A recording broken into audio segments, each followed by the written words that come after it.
It is said that the real estate market is a good gauge for an economy. Housing booms and busts impact financial markets and a lot more. So home buying patterns are worth tracking. Recent headlines from China say that young people are wary of blocking their money in the housing market, and we'll discuss the reasons for this trend in just a bit. But it also got us thinking about young people in general, the world over. How much do they invest in the property market? For many, it's an existential question to own a home or not. It seems that's no longer a dilemma for millennials. Now, who exactly are the millennials? These are people born between 1981 and 1996.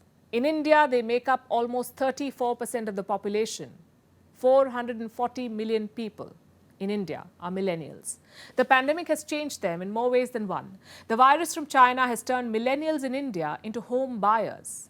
They've started investing in housing. It's a sector that they've shunned for a very long time. So what caused this change? At first, developers felt this was due to work from home. It became the norm during the pandemic, as you would know. But work from home is ending. Home buying is not. And this is important because Indian millennials are a very important market. Most of them are in their peak buying years. They have easy access to home loans. And they accounted for more than 50% of the houses bought in 2020. In 2021, India's real estate market was worth $200 billion. It's expected to touch $1 trillion by the end of this decade, 2030. It will contribute to 13% of the country's GDP. So what are Indian millennials looking for when they buy a house? Earlier, the emphasis was on compact homes close to their workplace, but now the focus is on smart homes. Proximity to the workplace is no longer a top priority, but connectivity remains important, as does health. Millennials are looking for homes in greener areas. Same story in the US. The country has about 80 million millennials. That's about 43% of America's population.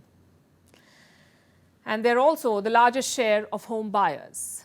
They're digitizing the home buying experience, virtual tours, digital appraisal scheduling, virtual inspections, remote notary services, digital closings. All of this is par for the course for the tech-savvy segment.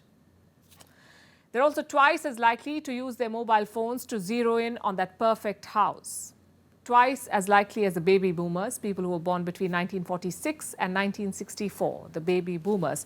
But American millennials are only playing catch-up with their Chinese counterparts. In 2017, an HSBC study found that 70% of Chinese millennials were already proud home owners, 70%, unpacking the Chinese dream of home ownership.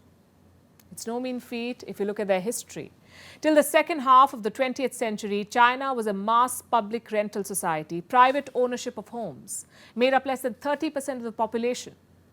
But China's recent property crisis has put the brakes on millennials buying homes. Last year, property investment fell by over 12% in China. The start of new construction fell by around 45%. It's the biggest fall in almost a decade. And this has led to Chinese millennials joining the mortgage boycott. What's the mortgage boycott? Homeowners have stopped paying EMIs to banks. That's because they do not know when the homes will be ready, so they're not paying the EMIs. And this is dissuading many from taking the plunge. They're not buying homes anymore. In Singapore, a home for a millennial is often an aspirational goal. A lot like here in India, something that reflects their success story. A home tells them and their friends that they have arrived. 1 in 3 millennials in Singapore wants to buy a luxury home. 66% justify it as being a reliable long-term investment. 30% cite societal pressure, social status as the reason. Now, there's a reason why millennials are branded the me generation. The desire for deluxe housing reflects this mindset. Most of them did not rush into buying a home. They took their time and they took the plunge when they thought they were ready. The growth of the global real estate market depends on this shift.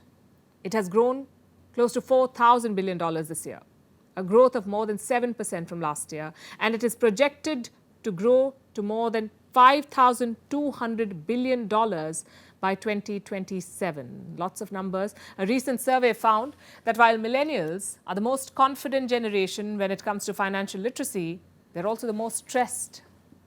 So buying a house remains a stressful decision. That's something that they have in common with their parents.